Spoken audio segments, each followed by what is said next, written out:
Hi friends, welcome to my channel. Praise lord అందరికీ. అందరూ బాగున్నారని అయితే అనుకుంటున్నాను. ఈరోజు దేవుడు నన్ను బలపరిచిన మాటలు మీతో షేర్ చేసుకోవాలి అనుకున్నాననమాట.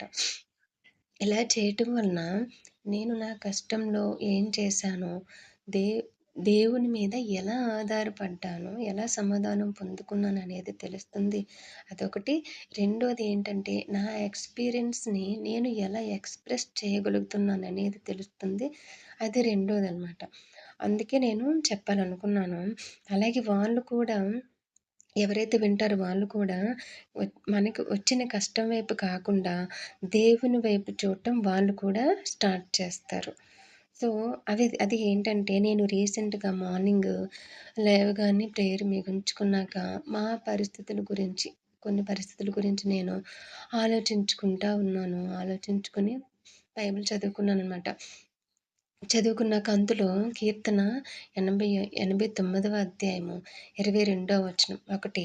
అది ఏంటంటే, నా చెయ్యి ఎడతెగక అతనికి తోడై ఉండును, నా బాహుబలము అతని బలపరచును.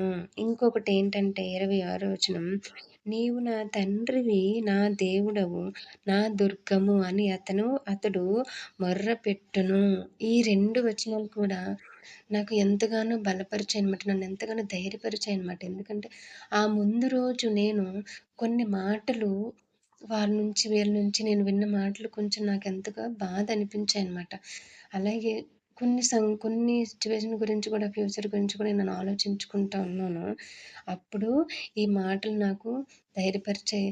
నిజంగానే దేవుడి చెయ్యే నాకు తోడుగా ఉంటే ఎ నాకు ఎంతో ధైర్యం అనిపిస్తుందని నాకు ఎంతగానో ఈ మాటలు నాకు ధైర్యాన్నిచ్చాయి. అయితే దేవుడు మాట్లాడాడు అంటే తప్పకుండా నెరవేరుస్తాడు. కానీ మనం ప్రేయర్ చేయటం మాత్రం ఆపకూడదు. అది మనకి వచ్చినంత వరకు మనం చేస్తూనే ఉండాలి. అలాగే దేవుడిచ్చే ధైర్యాన్ని ఏ మనిషి ఏది కూడా మనకి ఇవ్వలేదు. ప్రతిరోజు మనం మన ఉదయాన్ని దేవునితో మొదలుపెడితే నా ఎక్స్‌పీరియన్స్ పాయింట్స్ అని చెప్పాను కదా! 4 పాయింట్స్‌లో ఫస్ట్ పాయింట్ ఏంటంటే, మనం అపవాదిని ఎదిరించగలం. మన మాటల ద్వారా, క్రియల ద్వారా, తలంపుల ద్వారా మనల్ని ఏ విధంగానైనా సరే పడగొట్టాలని అపవాది ట్రై చేస్తాడు. సో, మనం అపవాదిని ఎదిరించగలం. రోజంతా మనం ధైర్యంగా ఉండగలం.